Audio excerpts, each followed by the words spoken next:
The Chesapeake Redevelopment and Housing Authority not only provides affordable, quality housing to the citizens of Chesapeake, but they do a whole lot more.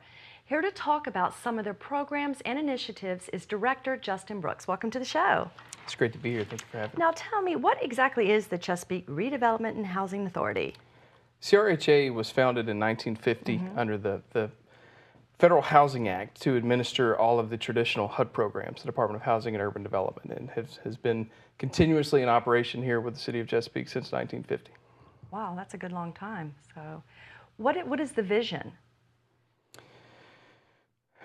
So really our vision falls into two pillars, and I would say a renewed commitment to providing supportive services to our residents, meaningful supportive services that are really strategically tailored toward enabling our program participants to transcend poverty, break generational cycles, and really to no longer be reliant upon government assistance.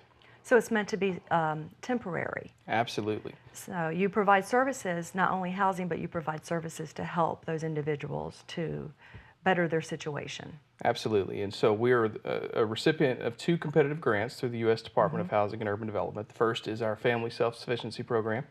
Our Family Self-Sufficiency Program currently serves about 165 heads of household. And so those participants are working on a 5-year individual development plan. And at the end of 5 years, they should have achieved higher levels of education or job training, should have kind of graduated into better jobs. And the really cool thing is that we've also assisted them in generating an escrow, a savings account, so that they've got a nice nest egg when they graduate from the program. The second program is our Resident Opportunities for Self-Sufficiency. Similar program, smaller number of participants, but total we have about 200 heads of households participating in those programs, and we employ 4 full-time coordinators who assist. And so they work with the individuals to make sure that they stay on track? Absolutely. And so it's really an intensive, very cooperative process. And I would say, in a lot of respects, it's kind of a case management, type situation where each of our coordinators is assigned a portfolio of program participants with, a myriad of individual goals. Now, how many public housing units does the authority own and operate? So really the second pillar of our vision is to be a catalyst for development within the city. So we currently operate 467 public housing units they're spread out throughout the city. We also administer a little over 2,000 housing choice vouchers, which is the traditional, you'll hear the acronym, Section 8 program, which is designed to provide affordable housing in a more scattered, not concentrated manner. And so we also have about 200 units of affordable housing that we own or we manage for other folks. And so combined about 2,500 units throughout the city. Okay, so that's basically 2,500 families that are being assisted in this program. Yeah, and so back in March, we had our first red carpet reception where we honored all of our students who are program participants, the children of program participants who made the honor roll.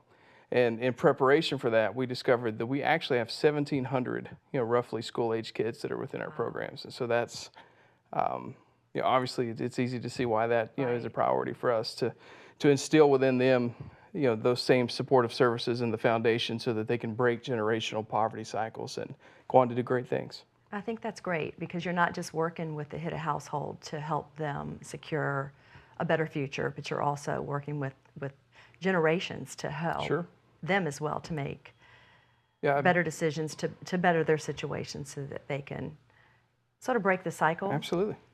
And so at the beginning of this month, in April, we began a science, technology, engineering, and math, a STEM-based after-school program in partnership with the STOP organization. And that program launched at our McDonald Manor public housing community. And every couple of weeks over the next couple months, we're going to roll out a new program at each of our public housing sites. And so, that program is going to serve about 100, additional children who are in our programs and really provide them with homework assistance, but also to really just afford opportunities that they probably wouldn't have otherwise gotten, and hopefully really inspire people. Absolutely. I would think that would be important for their self-esteem. Absolutely. As well. So talk about some of the development opportunities. So as I mentioned, really the second pillar of our vision is to be a catalyst, within the city and to really,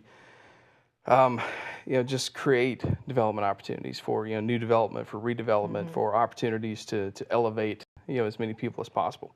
So probably the two earliest and most visible opportunities that we're going to have are again, our two largest public housing sites. And so the first one is McDonald Manor, which is located in the Military Highway Indian River corridor. Okay. And so we're actually going to begin having community meetings over the next week where we discuss and receive input from the residents there.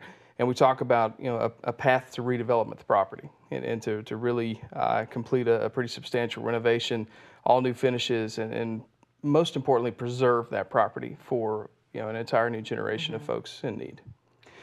And then secondly, our Broadlawn Park, which is probably our largest, most visible public housing community.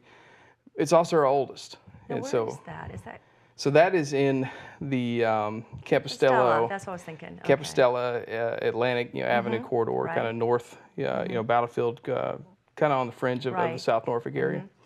And Broadlawn's also our oldest community. And so we were founded in 1950, construction completed on the first phase of Broadlawn in 1951. Really? And wow, that is.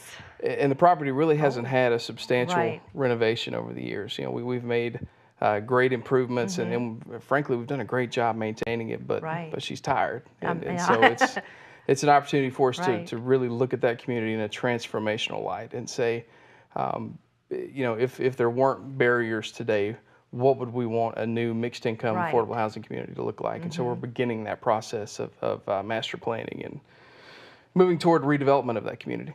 How important is partnerships? Critical.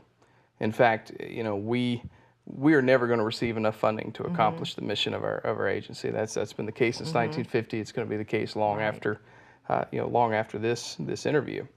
And so we rely very heavily upon partners who want to provide supportive services, who have a passion, who really see opportunities to elevate folks. And I'm always drawn to that great quote from President Kennedy where he said, "A rising tide lifts all the boats." And we really need as many partners who are interested in that as possible. Now, where can somebody go to find out more information? Our website is CRHAVA.org, and you can also follow us on Facebook or on Instagram at CRHAVA. Okay, great. Well, good information. Thank you for coming on to talk about it. And there's a lot of upcoming events as well, so folks can go to the website and the social media pages to find more information. That's correct. Thank you so much. Appreciate it. Thank you.